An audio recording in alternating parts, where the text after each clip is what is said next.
This show is sponsored by ExpressVPN. It's time to stand up to big tech, protect your data at expressvpn.com/Ben. Well, today marks Columbus Day, or as it has newly been touted by now the Biden administration and by many major cities around the country, Indigenous Peoples Day. And it's worth examining in a little bit of detail how Columbus Day has morphed into Indigenous Peoples Day. Because this really, I think, may have been the first step in the United States toward the dissolution of sort of national monuments. What I mean by that is that there are monuments that had been argued over for a long time because they honestly ought to be super controversial. So, for example, Confederate monuments. You understand exactly why people would look at that and go, why exactly is there a statue of a person who rebelled against the United States? You get that, right? You understand that. And certainly you see from a Black American perspective why you would look at a Confederate statue and say to yourself, well, that person literally has a statue for fighting for the enslavement of my ancestors, right? The Confederate statue is not a statue to uphold the glory of the United States. It's a statue about people who were, legally speaking, traitors. And you understand the countervailing argument, which is that we have to actually recognize the ugliness of our history in order for us to move forward, and tearing down those statues is a mistake, that obliterating history in any of its forms is generally a mistake. That's the position of Condoleezza Rice. Okay, and then on the other end of the spectrum, statues that should not be torn down, you have statues of George Washington, which over the last few years have been hit with red paint. You've seen statues of George Washington torn down. You've seen actual American heroes being obliterated. And the idea there is that virtually all American heroes participated in crimes and injustices of their time, meaning that were very common at the time. And so most Americans look at those people and they say, okay, what were their historic contributions to the United States versus what were their demerits of the time? Not meaning if there were a person who did what George Washington did today, what would we do to that person? That person would go to jail. Slavery is illegal, for example. But in the context of the time, when slavery was near universal across virtually all of the world, what did he do that was good? What was different about George Washington? Not what was the same as his compatriots. Okay, well, when you look at Christopher Columbus, which has now become sort of a hot topic, when you look at Christopher Columbus, which is he closer to? George Washington or a Confederate monument? Right? Is he closer to a person who did something truly kind of amazing and heroic, but participated in the evils that were very common to his time? Or is he someone who's predominantly characterized by his evils? So for most of American history, the answer was pretty obviously the former. That Christopher Columbus did something unbelievably heroic, right? He did more than any of us have done. He got on a boat. He crossed a giant ocean that had not been mapped, and he proceeded to find Hispaniola on behalf of the West, right? He found Cuba on behalf of he landed in the Bahamas on behalf of the West. And this was considered a pretty damned brave thing. He had to go to multiple different countries in order to find funding for his voyage. He had to somehow withstand mutinous sailors who got about 3/4 of the way there, and they were like, we are in the middle of nowhere. Would you like to turn around now? And to kind of shortchange what Columbus did is not only a historic mistake, but reveals a certain level of historical ignorance, because it's kind of an incredible feat, just on the face of it. And you don't have to deny any of Columbus's sins or the sins of the people of the time in order to recognize the historicity of the feat, the historic importance of the feat, because the fact is that opening the North American continent to the West has paved the way for the United States, which of course is why we celebrate Columbus Day, right? Benjamin Harrison was the president of the United States when Columbus Day was declared an official federal holiday in 1892. And he wrote a proclamation encouraging Americans to mark the 400th anniversary of Columbus's voyage. He said, on that day, let the people, so far as possible, cease from toil and devote themselves to such exercises as may best express honor to the discoverer and their appreciation of the great achievements of the 4 completed centuries of American life. Right? It was the discovery that was being celebrated, not Columbus's treatment of the natives, the discovery. Now, the reason, again, this is important is because when we look at history, we have to look at what made the person different, not what made the person the same as all the other people who were doing evil things at the time. Okay, so over the past couple of decades particularly, there has been the rise of something called Indigenous Peoples Day, which is a celebration of the people who were here before Columbus. Now, I have no problem with a day celebrating the culture and achievements of people who are here before Columbus. But to put it on Columbus Day is very specifically political. In fact, if you wanted to have an Indigenous Peoples Day and you wanted to have it coincide with, for example, an American holiday, the better holiday to do that on would probably be Thanksgiving, considering that Thanksgiving is a day when Native American peoples actually helped the new European settlers on the continent.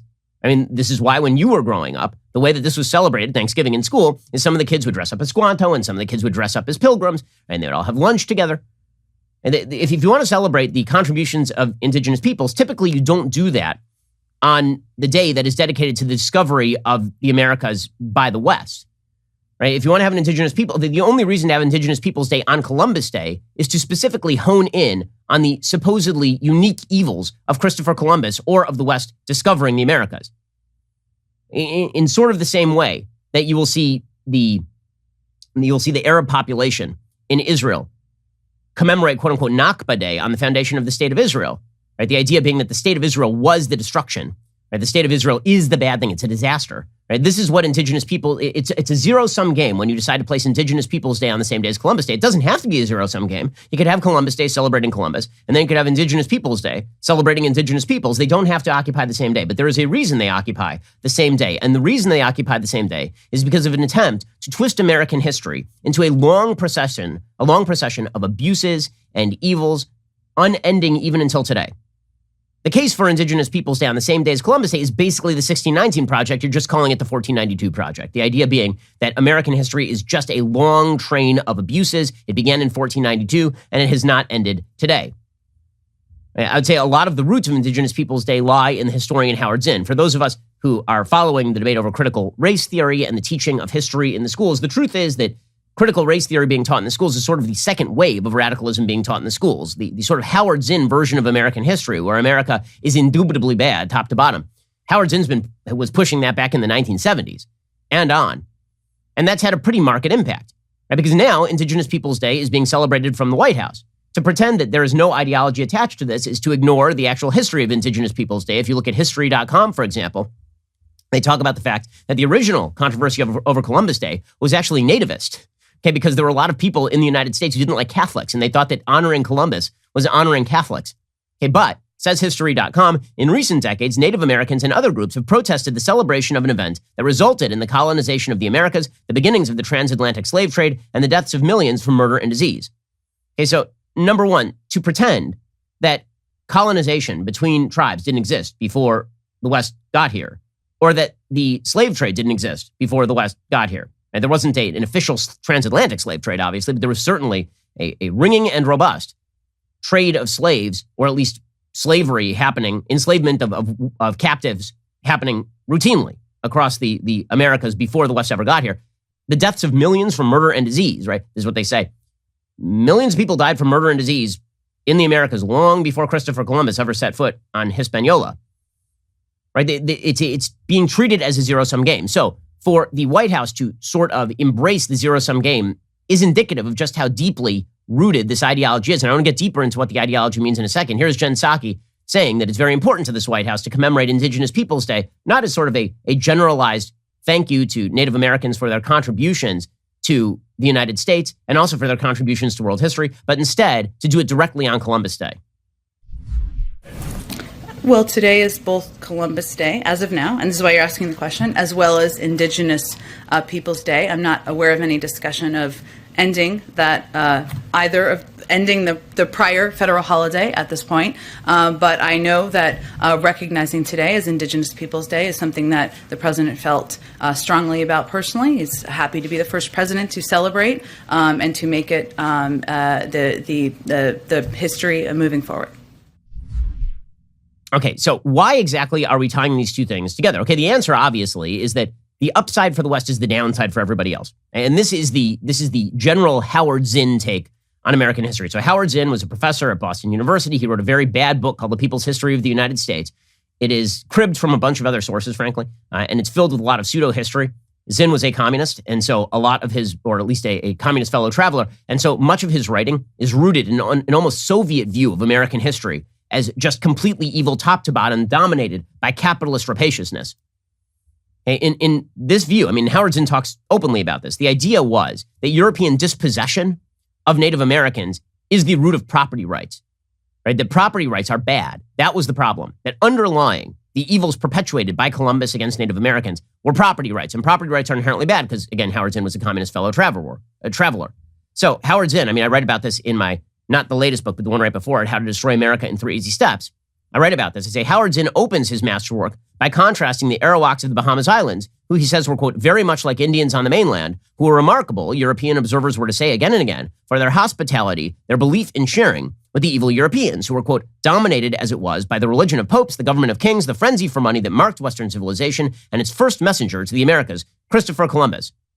Right, so that's the contrast. The contrast is the sort of Rousseauian noble savage notion that everybody who was living in the Americas before the West got here was wonderful, and it was kind of Pocahontas and the Disney movie. And then the West got here, and it was all rape and capitalism. In this narrative, Columbus was merely Western brutality writ small. The natives, by contrast, were, quote, the ideal of humanity. Quote, Columbus and his successors were not coming into an empty wilderness, but into a world where human relations were more egalitarian than in Europe, and where the relations among men, women, and children and nature were more beautifully worked out than perhaps any place in the world, right? This is what Howard Zinn writes. Now, begin with this. Even if that were true, even if it were true that everything was wonderful in the New World, and then Columbus came here, and this was somehow a representation of the evils of property rights, what that would demonstrate is not the evils of capitalism. It would demonstrate the evils of seizing land from people, which is actually not capitalism. But the more important argument, which is Zinn's argument that America was sort of born in sin and is thus irredeemable unless you just get rid of property rights, is really silly. Okay, the reality, of course, is that you don't have to minimize the brutality of European treatment of Native Americans to recognize that the Rousseauian vision of what America was before the West got here is just not true. Harvard's Steven Pinker says, quote, contra leftist anthropologists who celebrate the noble savage, quantitative body counts, such as the proportion of prehistoric skeletons with axe marks and embedded arrowheads, or the proportion of men in a contemporary foraging tribe who die at the hands of other men, suggest that pre-state societies were far more violent than our own. But that, of course, is the entire goal. The idea is the West is uniquely bad, and everything that was before, in order to contrast, what happened before the West is uniquely good. Now, that, of course, is not true. Human evils tend to be pretty common to pretty much all the humans. Right? And again, the basic notion that everything was sort of hunky-dory on the continent before the West got here is also not true. I mean, there was vast enslavement of other warriors by tribes. There was, not by the Native Americans that Columbus dealt with, but there was apparently a tribe that had been engaging in cannibalism that was sort of nearby and had been actually preying on the Taino, according to the most recent sort of scientific estimates. The notion here is not to justify anything that Columbus did that was bad against Native Americans. The point here is that all of human history is replete with evil. When we pay tribute to people, what we are paying tribute to is the good that they did, not the evil that they did. And to pose those two things in direct contrast, as though what you have to do is choose between Columbus Day and Indigenous Peoples Day by putting them on the same day, as though they are the flip sides of one another, or as though Indigenous peoples' contribution ended when Columbus got here, is also very silly. You can pay tribute to Columbus, and then if you want to pay tribute to Indigenous peoples, you can do that on a different day. It doesn't have to be the same day. The reason that it was done on the same day is because, again, the idea was that what was good for the West was bad for everyone else because the West is inherently kind of bad. And that is untrue. But that idea has led to some pretty bad law, actually. Like, it's kind of fascinating. There is something called the Indian Child Welfare Act that is still on the books in the United States. And it actually harms Native American children. But again, it's predicated on the idea that we have to treat people in different ways based on race, which is a mistake, which was in fact the mistake of Columbus, as it turns out. Now, removing history from its context is one way of uniquely condemning a civilization. And that is a huge, enormous mistake. And when it comes to doing good for Native Americans today, we do a lot in this country that is rooted in sort of symbolic attempts to appease Native Americans, for example, and it doesn't do anything for actual Native Americans on the ground. So, for example, we had a big debate over the Washington Redskins and removing the name and calling it the Washington Football Team and all this, or the Cleveland Indians, changing the name of the team, right? The idea is that is inherently insulting, which, again, I find kind of bizarre, because if you ever called a team the Cleveland Jews and they went around beating up the New Orleans Saints, I'd be like, wow, this is kind of great. But in any case, the idea is that we have to, the best way to pay tribute to particular racial groups in the country is to worry about their sensitivities as opposed to making their lives better. And the reality is that if you wanted to make lives better for Native Americans living in the United States today, you'd worry a lot less about Columbus Day and quote-unquote Indigenous Peoples Day, and you'd worry a lot more about the state of play in Native American reservations, which are disproportionately suffering from poverty and joblessness. And we've constructed laws that make it worse for those people. There's a really interesting article in the Orange County Register by a guy named Timothy Sandifer, who's vice president for litigation at the Goldwater Institute. And he talks about something called the Indian Child Welfare Act. He says more than a dozen states have recently chosen to recognize the second Monday in October not as Columbus Day, but as Indigenous Peoples Day, in an effort to acknowledge the nation's indebtedness to Native Americans, as well as the many injustices they've experienced over the centuries. It's fitting that the Supreme Court is now poised to consider a case involving one of the greatest injustices ever inflicted on Native Americans. The case involves a federal law called the Indian Child Welfare Act, ICWA, which effectively bars states from protecting Native American children from abuse and denies them opportunities to find permanent caring adoptive homes. Enacted in 1978, with the goal of preventing state child welfare agencies from taking children away from Native American parents on insufficient grounds, ICWA went too far in the other direction. ICWA categorizes children as Indian based exclusively on biological ancestry. Even kids who are not tribal members, speak no tribal language, and have never lived on a reservation qualify because they are quote-unquote eligible for membership because of blood ties. Then the act imposes a separate set of rules whenever state courts review cases involving their safety, and those rules are way less protective than those applied to other kids. For example, if a white or black kid is abused by a parent, the state can take her into protective custody, as long as it first makes, quote, reasonable efforts to preserve the family unit. This is not required if aggravated circumstances exist, like molestation or drug addiction. But the ICWA requires active efforts, a term the law doesn't define, but which is more demanding than reasonable efforts, and this is not excused by aggravated circumstances. This means state agencies must return Indian children to families they know are hurting them. The results are often tragic. Montana officials knew Anthony Renova was being abused, so they placed him in foster care for 4 of his 5 years of life. Had he been non-Indian, he might have been adopted. Instead, thanks to ICWA, the state was forced to return him to abusive parents in February 2019, and 9 months later, they beat him to death.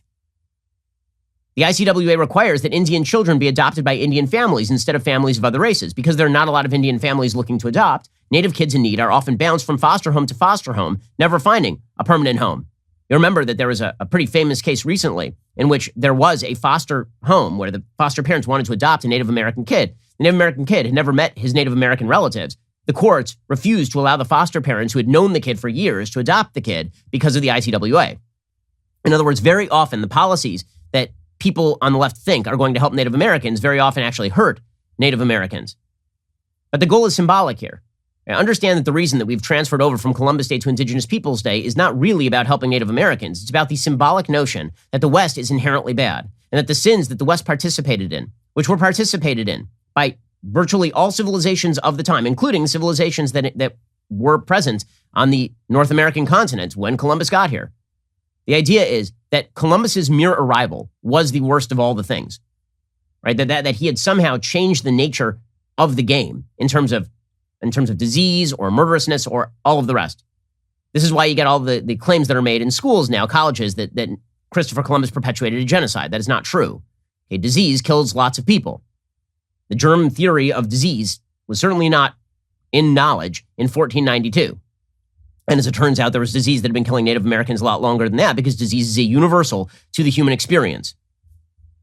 Okay, the point of all of this is again, not to downplay the contribution of Native Americans, whose contributions, particularly in the northeast of the country at the foundation of the United States, can be seen in some of the documents even of the time.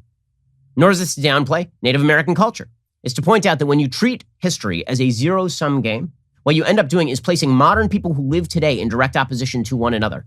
And you end up undermining the roots of a civilization that has provided great prosperity for enormous numbers of people, including Native Americans on the continent of the United States living today, right? That does not mean the injustices of the past are excused. It does mean that if you're going to look at history in context, you have to actually be responsible about it. You can't pretend that only the bad exists or that the good that was done by Columbus arriving on the continent is outweighed by a bad that was universal to the time. If you do that, there will be no statues of anybody left in history because, as it turns out, pretty much every hero that we have anywhere throughout history has committed sins that were universal to the time. In 200 years, all the people we consider heroes today will be considered villains for a wide variety of new reasons that will have cropped up over the next couple of 100 years. Every single person who we're building a statue to today that'll be torn down in 100 years if this is the logic that you hold to. Because again, human beings are complex. We have our upsides and we have our downsides. And it's very important to recognize our contributions, not just the villainy that was universal to the time and that then had victims attached to it. How's this for a title? Ben Shapiro Show subscriber destroys like button with clicks and logic. I'd watch that. Make it happen, gang.